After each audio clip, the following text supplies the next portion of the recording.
5 fakta unik lebah. Kita yang selama ini hanya menikmati madu mungkin belum tahu fakta unik lebah berikut ini. Fakta pertama, hampir seluruh waktu hidup lebah pekerja hanya untuk menghasilkan madu. Seekor lebah pekerja dapat hidup sekitar 5 minggu saja pada musim panas dan sekitar 20 minggu pada musim dingin. Lebah pekerja ini seluruhnya betina. Hampir sepanjang hidupnya hanya bekerja mengumpulkan serbuk sari bunga dan nektar untuk membuat madu. Lebah dilengkapi peralatan canggih dalam melakukan pekerjaannya. Menurut National Geographic, lebah dapat terbang sejauh 25 km per jam dan 200 kepak sayap per detik.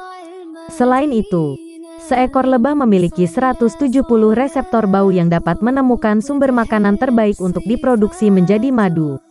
Melalui kepak sayap, kecepatan terbang dan sensor penerima bau yang canggih, lebah dapat melakukan pekerjaannya untuk menghasilkan madu. Fakta kedua, seluruh hidup lebah pekerja hanya dapat membuat 1,5 sendok teh madu.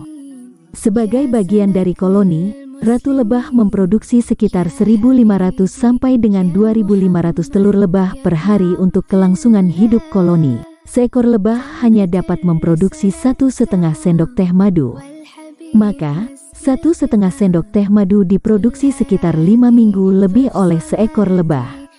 Bayangkan 1 sendok teh madu yang kita konsumsi itu dibuat oleh sekitar 12 lebah pekerja yang hilir mudik sarang dan sumber makanan, mengolahnya menjadi madu selama lebih dari 5 minggu. Sesendok teh madu ini bahkan dapat menyehatkan tubuh kita untuk sepanjang hari. Fakta ketiga, kontribusi kecilnya bagi koloni, bukan untuk si lebah pekerja itu sendiri. Selama musim panas para lebah bekerja hilir mudik mencari serbuk sari bunga dan nektar, menyimpan dan memproduksi madu 2 hingga 3 kali lebih banyak dari kebutuhan konsumsi mereka. Kerja keras lebah dalam mengumpulkan serbuk sari bunga bersama lebah lainnya dilakukan untuk kebutuhan makanan koloni, memproduksi madu royal jelly serta cadangan makanan koloni selama musim dingin. Pada musim dingin, lebah jantan bahkan dikeluarkan dari sarang agar satu koloni dapat bertahan hidup. Fakta keempat, pekerjaan lebah saat ini dapat dirasakan generasi lebah selanjutnya, demi kelangsungan hidup koloni. Selain sebagai suplai makanan di musim dingin, para lebah pekerja ini bahkan memproduksi madu yang dapat mereka berikan untuk generasi mereka selanjutnya. Madu yang diproduksi dari serbuk sari bunga dan nektar disortir dan disimpan, tidak dikonsumsi seluruhnya. Apabila ratu lebah mati, larva calon ratu lebah akan dipilih untuk diberi makanan madu khusus, royal jelly. Ratu lebah dapat hidup sampai 5 tahun dan merupakan satu-satunya lebah yang bertelur.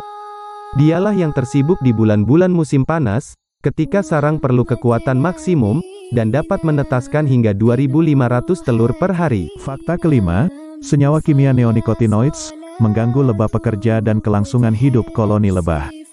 Telah sejak sekitar 15 tahun lebih kehidupan koloni lebah mengalami penurunan yang amat drastis. Penelitian telah dilakukan untuk mencari tahu apa yang menyebabkan terjadinya colony collapse disorder, CCD, pada lebah. Nicotinoids telah berpengaruh terhadap CCD. Neonicotinoids bekerja seperti halnya insektisida dengan memblok jalan neural spesifik dalam sistem pusat kegugupan serangga.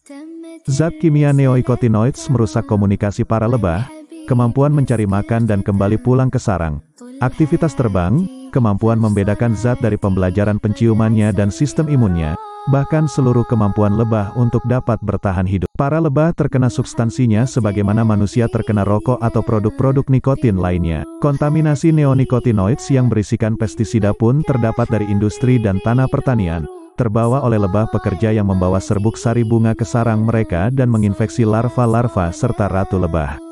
Menurut USDA, total jumlah koloni lebah menurun dari 5 juta pada 1940 menjadi hanya sekitar 2,5 juta.